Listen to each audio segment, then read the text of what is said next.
Hello everybody, my name is Sally L. Cordy and I'm here with Lisa Eden. She came from California where they have removed religious and philosophical exemptions, leaving only medical exemptions for the children who wish to attend school. Often a child to get a medical exemption, your child has to be so sick that the child cannot attend school. So am I right? Right. So Lisa Eden is going to compare what's going on in California to now, thanks to Mayor de Blasio and his unbelievable threat to the parents of Brooklyn, get vaccinated or get fined or be imprisoned. This is a Merck, M-E-R-C-K, a Merck. That's the company that produces the MMR vaccine and the Gardasil vaccine, which our guest Maria has just recently written a book about. However, Lisa Eden, we look forward to the comparison. Thank you, Sally, so much for inviting me to speak at this Trust the Moms Autism Awareness event. I'm not actually a mom, but I do have a deep appreciation, respect, and empathy for what a lot of the moms in the vaccine injury community go through on a daily basis, because I am an adult vaccine injury survivor myself. And I am grateful to be here to speak on behalf of other adult victims of vaccine injury. I'm a musician, I'm an opera singer, and I was living in Los Angeles for the past 5 years, working for the LA Opera and freelancing as a singer and music educator. I just moved back to New York 2 weeks ago from Los Angeles, and I like to say out of the frying pan into the fire, and that pan refers to the infamous Senator Pan, who was responsible for SB 277, that, as Mary mentioned, De Blasio, into the fire, de Blasio. Yeah, into the de Blasio, into the blaze. That Senator Pan is the one responsible for SB 277. He was the principal architect of the legislation that abolished the medical exemption to vaccination in California. So what I would like to talk about today is first explain a little bit about my own vaccine injury experience, and then talk about how I made my way into the medical freedom community, and then to do this comparison that Sally mentioned between what I experienced in Los Angeles with SB 277 and then what is happening here now in New York with S2994 and A2371. So I was vaccine injured in 1998. I received the third in the Hep B series, the oral polio vaccine and the oral typhoid vaccine, all on the same day. It even says on the oral polio vaccine safety insert not to administer it with the oral typhoid vaccine. So there was already a recipe for disaster. I immediately had a migraine and fever and was taking Tylenol for those, which we now know in the vaccine injury awareness community that this increases your risk of vaccine damage because the Tylenol depletes your glutathione. I was also prescribed doxycycline, which is an antibiotic, and that was to be used as a prophylaxis against malaria because I was getting ready to travel out of the country. So I was getting sort of routine travel vaccines and getting prepared for my trip abroad. And I was taking that antibiotic the same day that I got my vaccines and every day thereafter for several weeks. So basically my doctor set me up for a pretty terrible vaccine injury, having me do all the things that we now know increase the risk of having a vaccine injury. And as a result, I experienced a pretty cataclysmic reaction. I had chronic migraine, myalgic encephalomyelitis, which is the clinical term for chronic fatigue syndrome, fibromyalgia, acute gastrointestinal dysbiosis, food allergies and sensitivities of every kind. I couldn't eat any grains. I was very limited to the foods that I actually could eat. I had other allergies like to animal dander, feathers, all of my feather pillows, my bedding, I had to throw everything out. Allergic to pollen, things I'd never been allergic to before, I suddenly had massive reactions to. I had sensory processing issues. I know a lot of people in the autism community can relate to that. I experienced weight loss, my hair was thinning, and from day one of the vaccines, I had skin rashes. To this day, I still have skin rashes. I can't get rid of that particular symptom. And all of this when I was perfectly healthy before, perfectly healthy. So allopathic medicine did a great job diagnosing me with all these different conditions, but would not connect it to vaccination. Even though I said, I was perfectly well, and I haven't been well since that day, since I had those vaccines.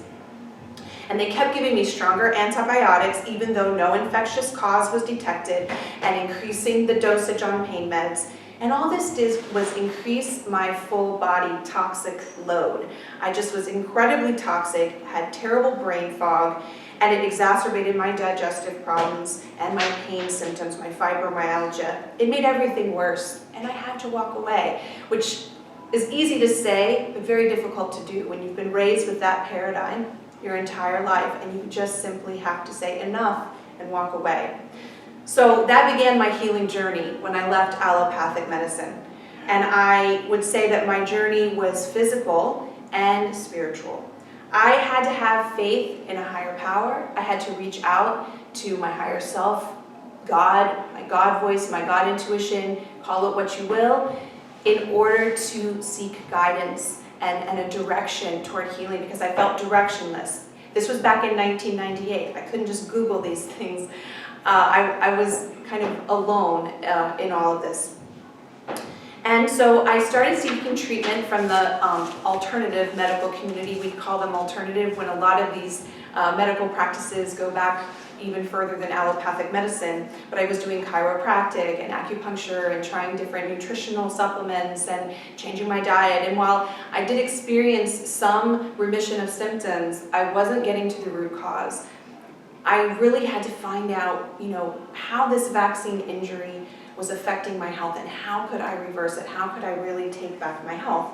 Well, the big breakthrough for me came when I was listening to a radio program on Pacifica Radio, which is the true public radio, not National Petroleum Radio, but Pacifica Radio. And I heard a biodentist by the name of Mark McClure, who founded a integrative practice called National Integrative Health Associates, based in Maryland, and also they have a practice in Washington, D.C.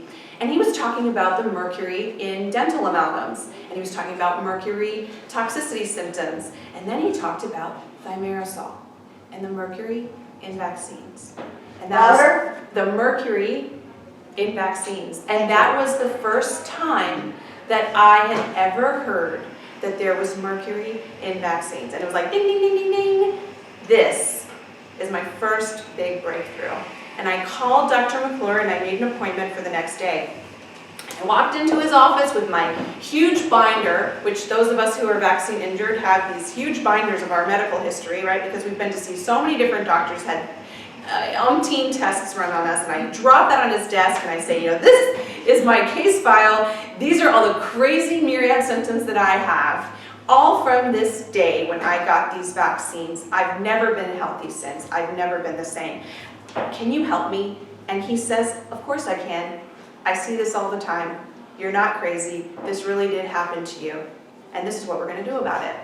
And so the process started with him removing my fillings, and you have to do this in a very safe way, so make sure if you're doing this, you go to see a biodentist who knows the protocol. And then they did what they call a provoked urine test, where they give you a chelating agent, and then they take a urine sample and they run it through the lab to test it for heavy metals and to see if you are suffering from a toxic overload of those substances.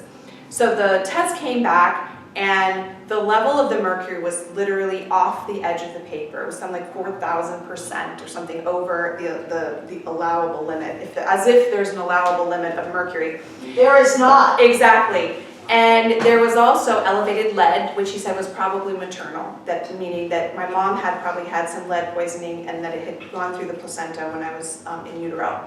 So he started me on a regimen of chelation therapy. It was pretty intense, I'm not going to lie. It was like going through a drug detox, the sweats, migraines. All of my symptoms were pretty exacerbated, diarrhea, vomiting, this kind of thing. Every time I'd go in for the shot that I would get, the EDTA or whatever, and then I would be really recovering until the next time I would go in to see him. And it wasn't a sustainable protocol, but it was a start.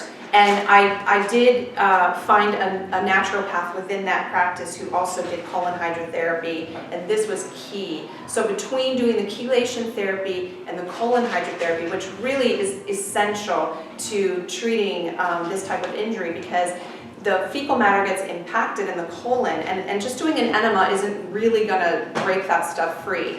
The colon hydrotherapy is like a full colon cleanse, and so this debris can then be flushed out of the system, and your body can finally start to deal with this heavy metal overload. Because I think in my case, like the oral vaccines had really depleted my gut microbiome and caused a lot of the serious health issues that ensued.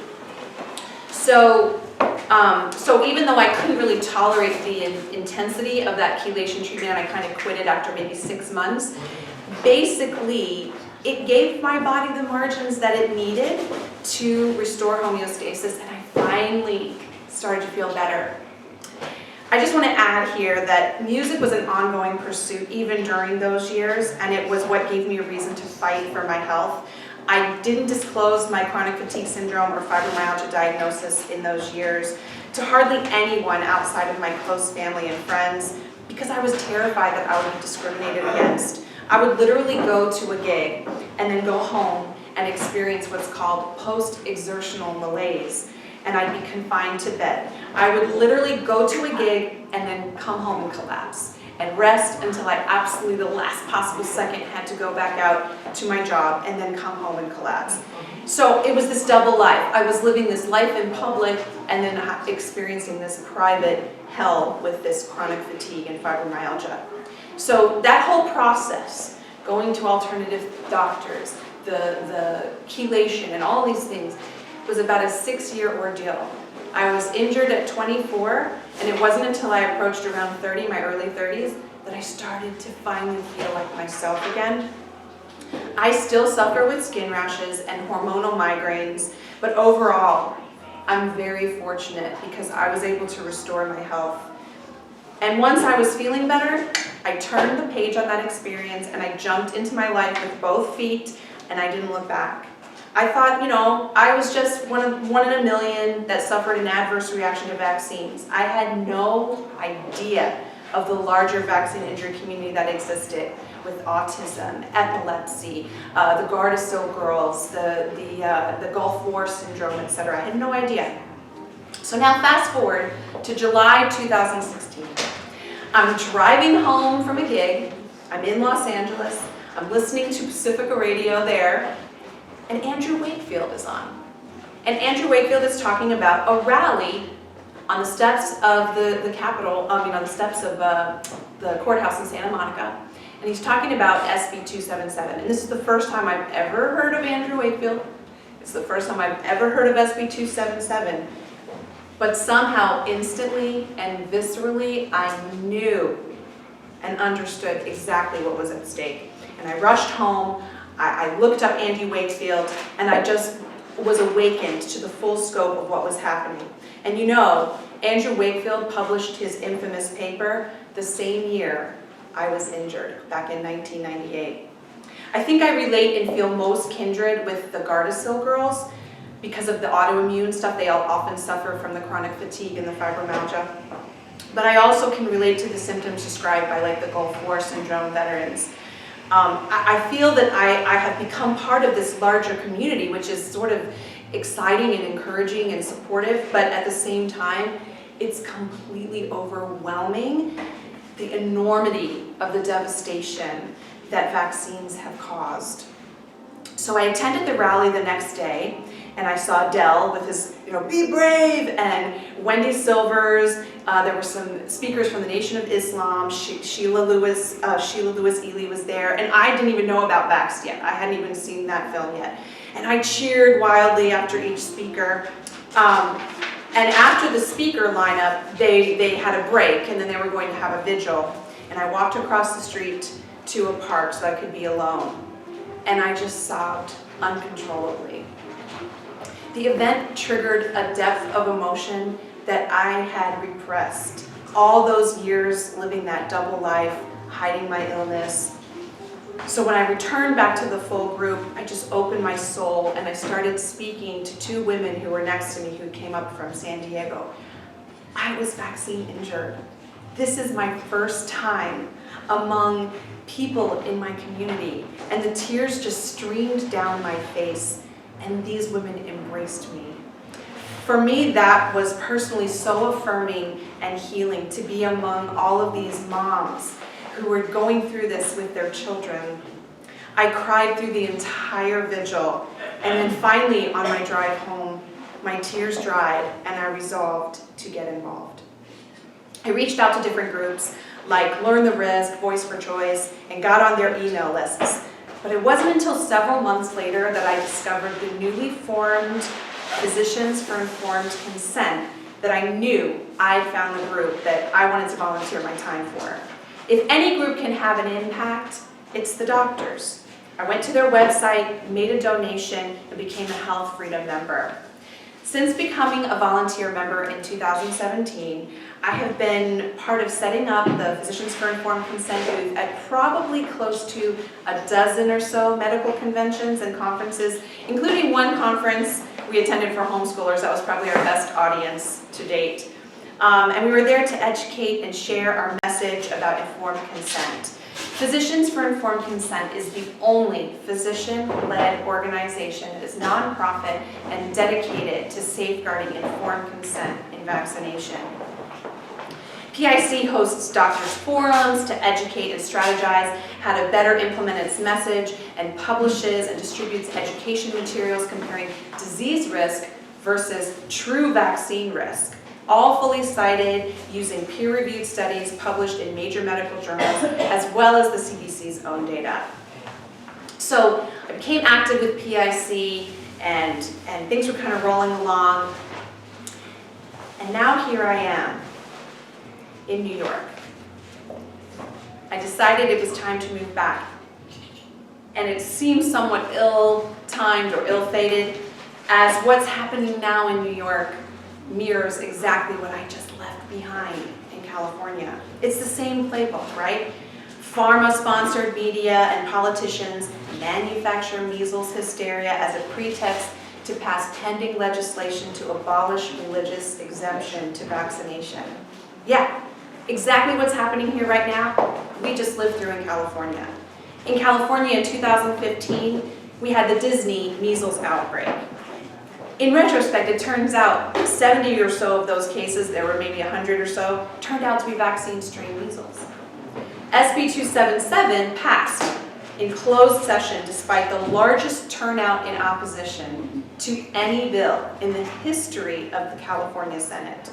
Senator Pan, that pediatrician we mentioned earlier, the bill's main architect, he received the single largest campaign contributions from pharma that year. But the list of yes votes corresponds with campaign contributions from pharma, and it's published in the Sacramento Bee, and it's published online. It's part of the public record. When the bill was in committee, Senator Pan assured members that medical exemption would be protected and would include things like family medical history, parents with autoimmune conditions, siblings with autism, autoimmune history, seizures, etc. But he has since filed SB 276, which, if it passes, will essentially restrict medical exemption to anaphylaxis, which all of us in this vaccine injury community knows is just the tip of the iceberg. It is a sliver of the number of cases when it comes to reported vaccine injury. Senator Pan has stated publicly that SB 276 is a necessary measure to stop anti-vaccine doctors from writing fake medical exemptions.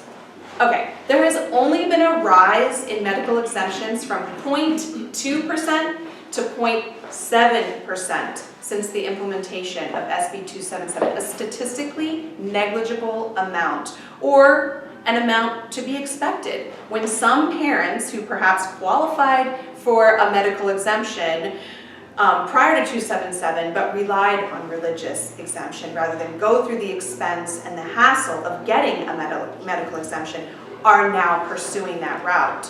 There are many explanations for the rise, But doctors writing phony medical exemptions is a red herring. And how do I know? Because I volunteer for a group of doctors who are the ones who would be writing medical exceptions, but they are terrified to do so. You know, they're terrified because of all the extra scrutiny, like what happened with Dr. Sears. And if you don't know what I'm talking about, look it up online. There are very few doctors willing to write medical exemptions as it is. And so what you see are those handful that will do it are inundated with all of the families that need medical exemption. So it looks like they're just writing a bunch of medical exemptions, but they are meeting the needs of the community. On a bright note, there is a concerted effort to fight SB 276. There was just a rally in Sacramento that Dell and RFK Jr. attended. There were thousands of people there. Voice for Choice has hired 2 lobbyists, and Senator Ben Allen, who was a co-author on SB 277, has been very outspoken in his opposition to Bill SB 276. Okay, so to compare here in New York, the so-called measles outbreak is being blamed on the unvaccinated Orthodox Jewish community and being used, much like the Disney outbreak, as a pretext not only to pass pending legislation to abolish religious exemption, but from my perspective, it appears to be a test case for invoking martial law to force vaccinate adults as well as children. Anyone who believes that this is a public health or safety issue is uninformed. This is absolutely